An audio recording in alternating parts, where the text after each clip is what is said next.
Timnas Indonesia akan menghadapi tantangan berat pada putaran keempat kualifikasi Piala Dunia 2026 zona Asia yang akan berlangsung bulan Oktober mendatang.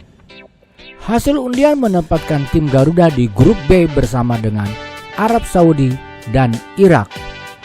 Indonesia akan menjadi laga pembuka melawan tuan rumah Arab Saudi pada tanggal 8 Oktober tahun 2025. 3 hari setelahnya, tim Garuda akan melakoni laga kedua melawan Irak yaitu pada tanggal 11 Oktober tahun 2025. Dalam persiapan menghadapi laga tersebut, kabar buruk datang bagi timnas Indonesia. Striker andalan Ole Romeni terancam tak bisa tampil di putaran keempat kualifikasi Piala Dunia 2026 zona Asia ini.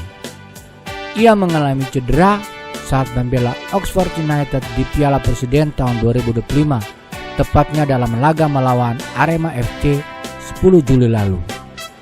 Diinjak pemain Singoedan, Paulinho, pergelangan kaki Ole Romeni retak dan harus dioperasi. Positifnya yaitu operasi berjalan mulus pada Kamis 17 Juli tahun 2025. Penyerang 25 tahun ini kini mulai menjalani proses pemulihan. Namun, waktu yang dibutuhkan membuat khawatir. Biasanya pemain akan menepi berbulan-bulan pasca operasi. Dengan waktu hanya sisa 3 bulan, terasa sangat mepet. Apalagi Ketua Umum PSSI Erick Thohir sudah memastikan bahwa Ole takkan ikut skuad Garuda dalam laga persahabatan kontra Kuwait dan Lebanon September mendatang. Meski peluang comeback tepat waktu masih ada, pelatih Patrick Kluivert agaknya perlu menyiapkan alternatif seandainya skenario terburuk benar-benar terjadi. Ada beberapa nama yang dipersiapkan untuk menggantikan Ole Romeni. Yang pertama yaitu Rafael Struijk.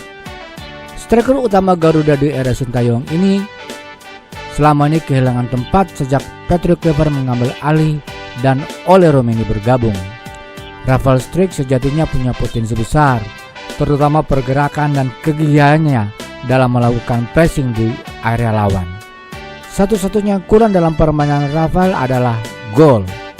Baru sebiji dalam 26 caps bersama timnas Indonesia yang kerap membuatnya dipandang sebelah mata. Namun, menit bermain reguler bisa mengubah itu. Bergabung dengan Dewa United di Super League tahun 2025-2026, dia berpeluang menjadi salah satu andalan.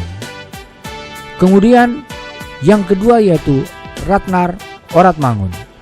Penyerang yang serba bisa Ratnar Oratmangun rasanya takkan kagok jika ditempatkan sebagai striker. Pasalnya, peran tersebut kerap dijalani Ratnar sepanjang karir baik di level klub maupun di timnas Indonesia.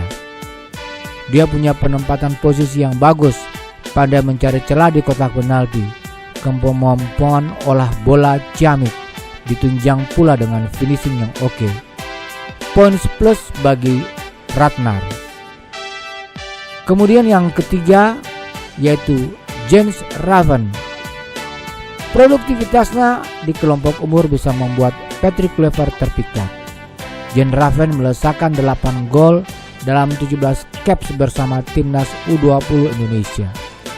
Kemudian baru saja mencetak 6 gol ke gawang Brunei Darussalam dalam debutannya membela timnas U23. Striker 19 tahun yang kini membela Bali United itu punya insting kuat di kotak penalti, ditambah postur tinggi besar untuk berduel dengan bek lawan.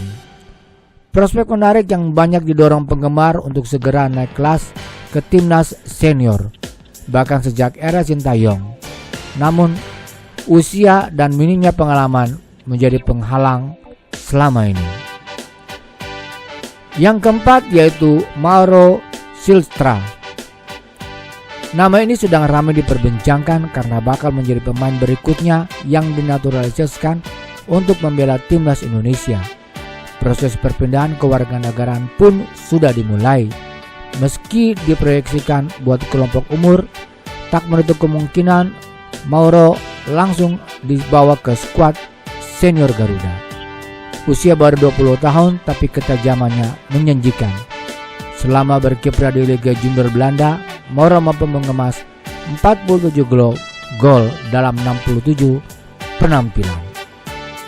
Kemudian ada nama Emiliano Jonathan yang saat ini bermain untuk FC Utrecht di Eredivisie. Adalah salah satu pemain yang paling mungkin dinaturalisasi untuk bermain untuk timnas Indonesia. Seorang pemain yang memiliki darah Indonesia dan berasal dari Depok, Jawa Barat, dikabarkan telah dihubungi oleh PSSI sejak membela Vitesse 6 tahun lalu.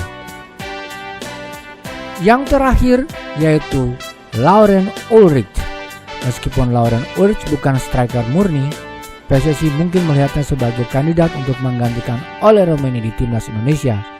Pemain dengan tinggi 180 cm ini sering bermain sebagai gelandang serang dan sayap kiri. Dilaporkan bahwa kakek pihak sang ayah yang berasal dari Jawa Timur memiliki darah Indonesia dari Ulrich yang lahir di Jerman. PSSI telah bergerak dengan cepat untuk menghubungi dua nama di antara kandidat-kandidat yang tadi untuk menggantikan Ole Romeni. Semoga usaha PSSI membuahkan hasil dan kita bisa mempersiapkan diri dengan maksimal untuk menghadapi putaran keempat Piala Dunia zona Asia ini melawan Irak dan Arab Saudi. Kita berdoa dan mendukung bersama usaha-usaha dari PSSI dan juga timnas Indonesia untuk menuju ke Piala Dunia tahun 2026.